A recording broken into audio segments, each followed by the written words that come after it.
the NBA playoffs underway, we asked West Bridgewater students about their opinions and predictions on the topic. First, we asked everybody who they believe deserves MVP this season. Very biased answer, LeBron James. He's the GOAT.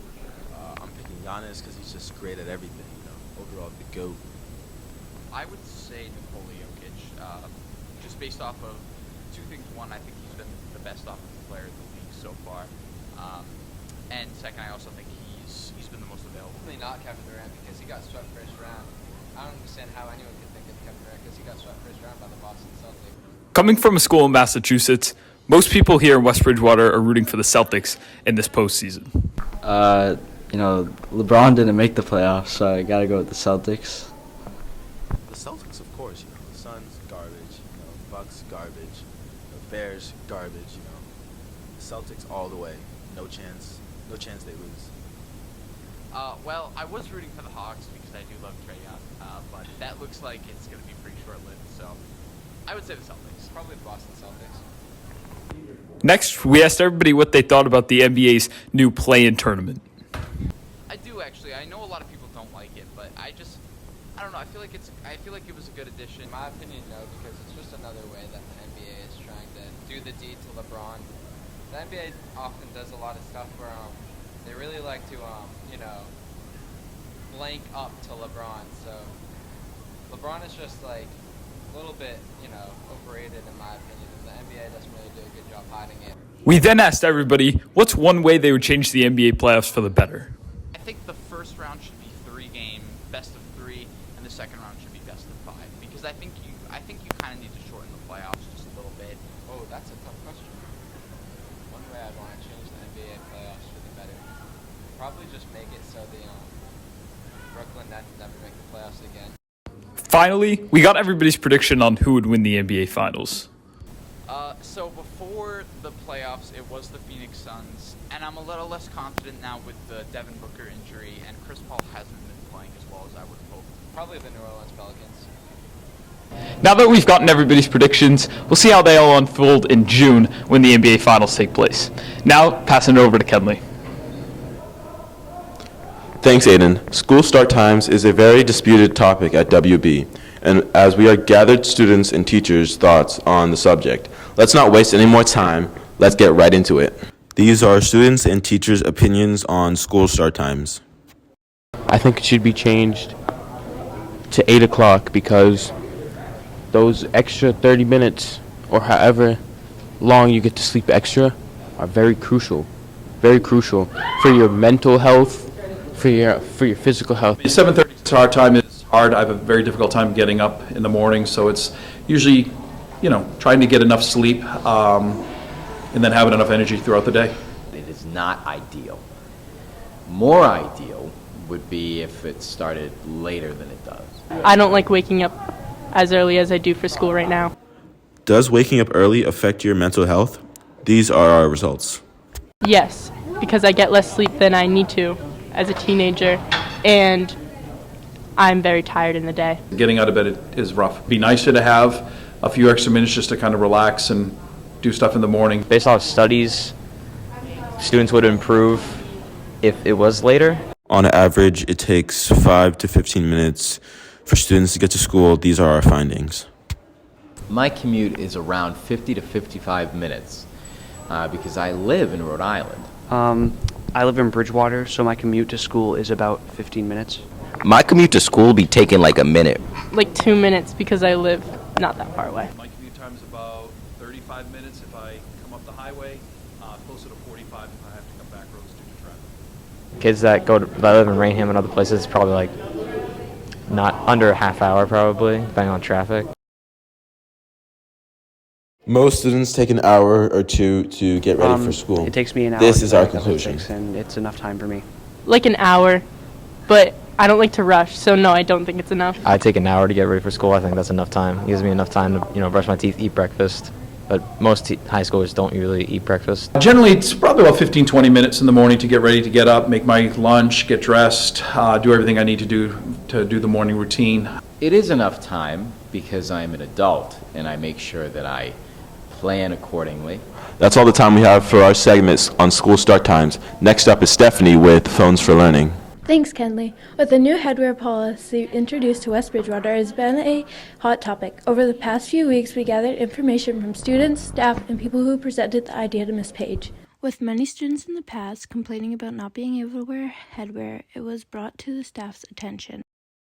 So students have always asked about hats. Why can't we wear hats? Why can't we wear hats? And I always say to them, bring a policy to your student council. So I would probably say, my goodness, probably 6 years in a row, kids have asked, bring it to your student council. Finally, senior and junior this year, made a policy or a recommendation to change the policy, brought it to the student council, and here we are. More and more schools started allowing hats to be worn, so students at WB wanted to advocate for it. I wanted to advocate for the hats because I just think it was an outdated policy that everyone in the school, for the most part, wanted to change. And also with all the surrounding schools around us changing to being able to wear hats, I just think it was right for us to do the same. With students wanting to change the school's hat policy, we wonder if there were any difficulties getting staff on board. Not really. The biggest struggle was trying to put together an essay to show the staff, but once we finished that, it was pretty easy to get them all on board. Students have very similar views on this new headwear policy. It's a good policy, students can now wear hats in school. I don't see why it wasn't really possible before, but yeah, I think it's a good policy. I think it gives students more freedom to do whatever they want when it comes to what they wear. So I think it's good. There's now a wide variety of headwear options students are now allowed to wear. I think people can show their personality and their ideas of fashion. I think it's a good way for people to express themselves. I know a lot of people want to wear a hat or maybe bandanas on their heads, and they weren't allowed to before, but now they are. So that's good. Many question if this policy will officially stay. I think it should, as long as people stay responsible and don't do anything too stupid. Just wear hats. I do think it will stay. I don't see how people can really overuse the power involved with the rule, and I don't think there'll be any issues with it. We now know students love the new headwear policy, whether it's because they wear it because they're having a bad hair day or because they just want to express themselves. So now let's go to Stephanie to hear a little bit about how phones can be useful with learning. Thanks, Ava. We're excited to see the new changes with hats in the school. Walking through the school, you can see that almost everyone has a phone. Using phones during class can sometimes become a distraction, while other times it can be beneficial to learning for students. Teachers and students within the school all have varying opinions on phones and what they do for learning. Middle school students have to leave their phones in their lockers now, opening up discussions about banning them entirely in the middle school. As a teacher, I think that it would be beneficial just so we know where they are, because I do think that they are distracting.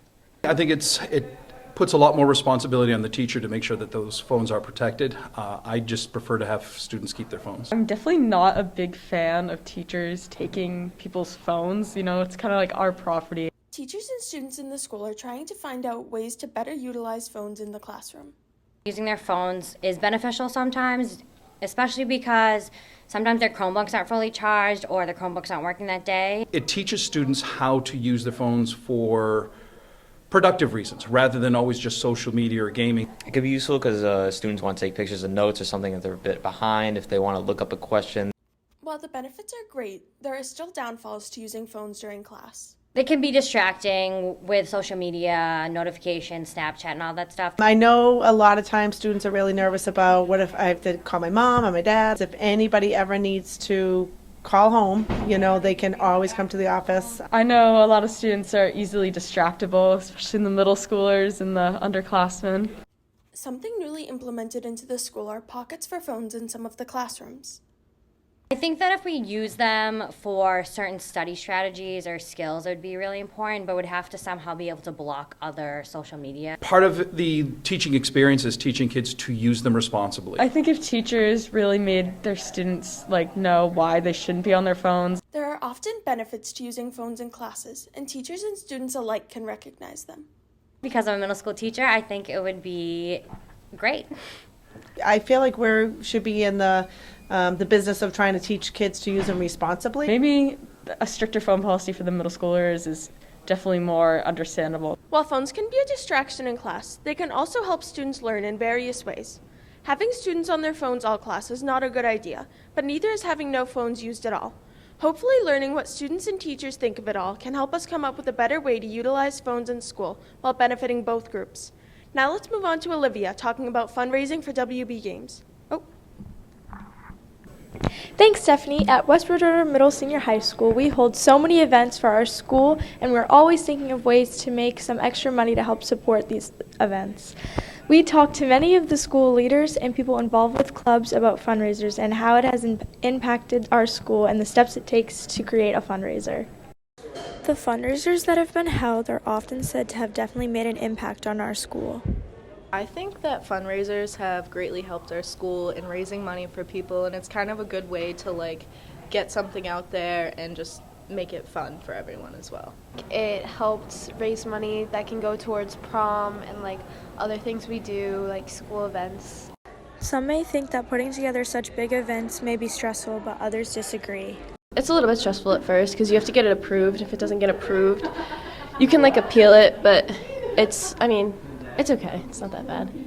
It can be, for sure.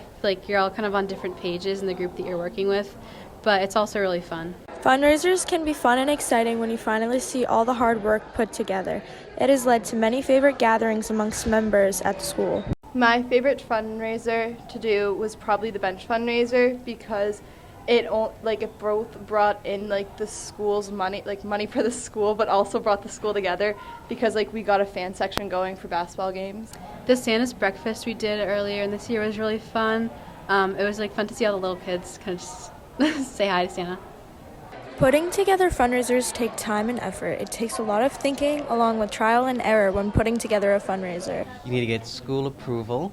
You have to find the resources for a company that's going to help donate, and then you have to get the materials, and then you have to assign people their tasks, and then you just have to go do it.